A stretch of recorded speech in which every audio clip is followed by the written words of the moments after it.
Joel, give us your assessment of the team. 2-4, disappointing, but where's the mental state of this team? I think we're fine in a mental state. We're obviously disappointed that we haven't started off as crisp as we wanted to. And the issue is, we gave some games away that we had a chance to play better in. And that's simple. We just have to be more consistent. You go from 1 week of not doing anything on offense to the next week of playing pretty well on offense besides turnovers, which are the deciding factor in a lot of games. You just got to find that consistency and be the same team week to week, and hopefully it's a good team. Joel, yesterday, Freddie was pretty demonstrative, saying, "Hey, we have all this talent here, but it doesn't matter. It's gotten us to 2-4. We're playing like a group and not a team."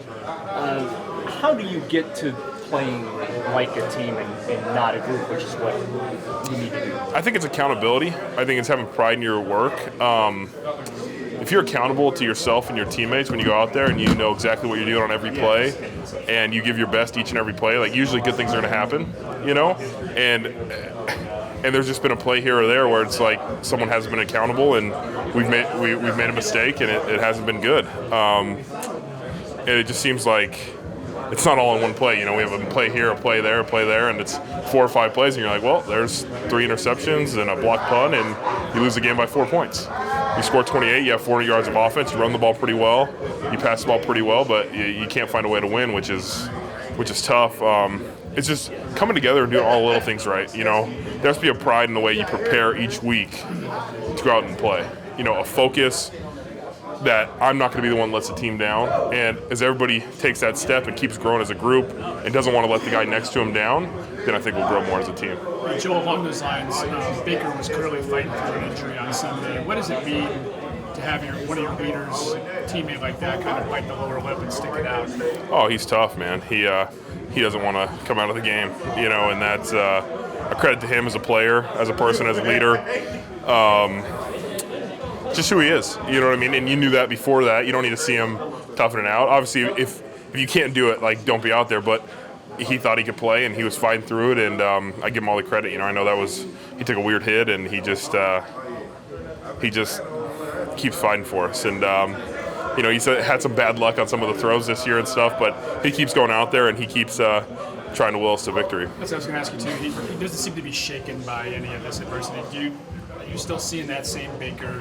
Oh yeah. Practice out. Yeah, he's the same guy, and he comes and he works and he has fun with it, and he's focused. And I thought we were ready to roll this week. I thought we had a good week of practice, and I thought we were ready to come out and play. We started off hot. We just had some drives that petered out and those turnovers, and just wasn't quite enough. But I think we can continue with that, and go back to the Ravens and those type of game plans. Run the ball well, get the ball to his hands quick, have some plays in there that are big shot plays, and after that, see what happens. Did it feel like a bounce back for the O-line? I mean, we talked about that Niners game, and you come out, and according to the stat sheet, Baker wasn't even hit, let alone sacked. Yeah, it was good. Anytime you can give up 0 sacks and protect Baker as much as possible, that's a plus. Obviously, you're never going to have a perfect game as offensive lineman. You want to keep improving each and every week, but if we can keep limiting the number of times he gets hit, I think that's our number one goal. And it was a team effort. It wasn't just O-line. It was the running backs did a better job. Baker did a good job getting the ball out. The receivers were running crisp routes, and those type of things, help in protection.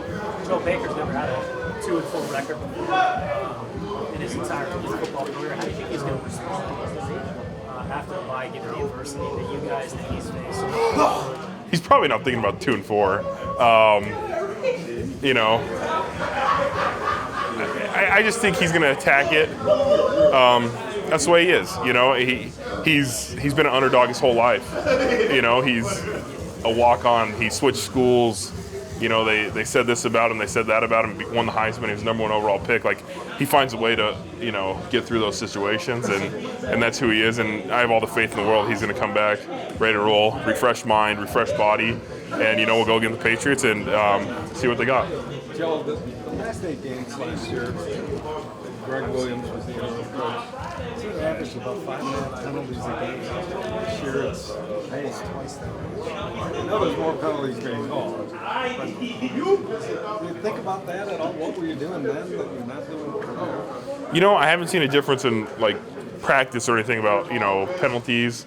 I think early in the year there was more emphasis on like holding and things like that, so that probably put up the numbers. But I mean, we just have to improve on it. We have been undisciplined. We've had penalties at terrible times of the game, and it's something that everybody has to make a conscious decision to be like, I don't want to be the guy that lets us down in this situation. And if it's a pre-snap penalty or something like that, that's a mental penalty. If it's in the game and you get a bad holding or a Jarvis block in the back that is probably not an illegal blindside block, you do something like that. Like, those are things that you can correct.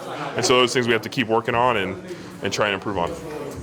Joel, what do you think will be different with this team after this bye week and the rest of the second half of the season?